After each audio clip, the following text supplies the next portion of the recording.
দিব্যি বাড়ির একটা অংশ দখল করে বসেছিল প্রমোটার। বাড়ি ছাড়া করতে বৃদ্ধ দম্পতিকে লাগাতার হুমকি, ধাক্কাধাক্কি, মারধর তো ছিলই। অসহায়তার সুযোগ নিয়ে বৃদ্ধ দম্পতির কাছে 1 কোটি টাকা তোলাও দাবি করা হয়। ঘটনা খাস বিধাননগরের। অভিযোগ জানাতেই পুলিশের জালে অভিযুক্ত প্রমোটার। সল্টলেকের সিডি 258 নম্বর বাড়ি।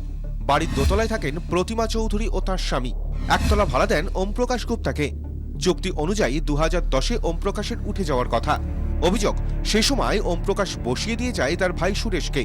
চুক্তি ছাড়াই থাকতে শুরু করে পেশায় প্রমোটার সুরেশ। উঠে যেতে অনুরোধ করেন প্রতিমা চৌধুরী এবং তার স্বামী।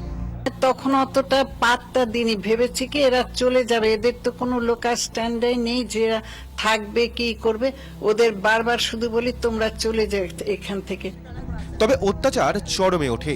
একদিন বাড়ি ভাঙতে শুরু করে সুরেশরা। প্রতিবাদ করতেই ধাক্কাধাক্কি। তোমরা কার পারমিশনে, কার হুকুমে তোমরা এই বাড়ি ভাঙচুর করছো? যখন এই সব বলি তখন ওরাও সঙ্গে সঙ্গে বলতে থাকে, হ্যাঁ আমরা নিশ্চয়ই করবো, এই বাড়ি আমাদের, এই বাড়ি আমাদের দিয়ে দিতে হবে, এই বাড়ি আমাদের। বলেই আমাকে একটা ধাক্কা দেয় যে আপনি কি, আপনি এটাও কিছু না, আপনার প্রাণের ভয় থাকে তো বাড়ি ছেড়ে দিন। এরপর থেকে লাগাতার প্রাণনাশের হুমকি, বাড়ি ছেড়ে দিতে চাপ, কোটি টাকা তোলা দাবি। বিধাননগর উত্তর থানায় অভিযোগ দায়ের করেন প্রতিমা চৌধুরী। অবস্থা কিছুতেই পাল্টায়নি। সরস্বতী পুজোর দিন রাতে কমল গুপ্তাকে নিয়ে হাজির হয় সুরেশ। বাড়ি ছাড়ার জন্য বৃদ্ধাকে হুমকি দেওয়া হয়। সে বলে যে আমার নাম কমল গুপ্তা, এই তল্লাটের প্রত্যেকেই আমাকে চেনে। আপনি যে থানায় ডায়েরি করেছেন, তার জন্য অভিযোগ করেছেন, ইমিডিয়েটলি আপনি সেসব তুলে নিন। যদি তুলে না নেন আপনার কিন্তু জীবনের ভয় আছে। ফের থানায় অভিযোগ করেন 80 বছরের বৃদ্ধা। পুলিশ আসতেই চম্পট দেয় সুরেশ এবং তার স্ত্রী। সুরেশ এবং তার স্ত্রী এসে এই তালা ভাঙতে শুরু করেন। এখানে ভাঙার চিহ্ন পুরো স্পষ্ট রয়েছে।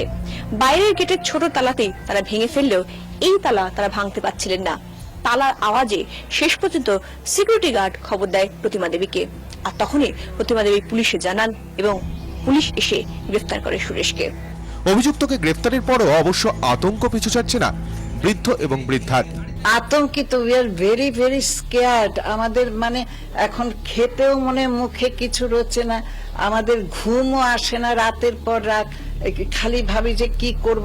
ক্যামেরায় রথিন ও অমিতের সঙ্গে নান্টু হাজরা এবং শ্রেয়সী গাঙ্গুলির রিপোর্ট, সল্টলেক।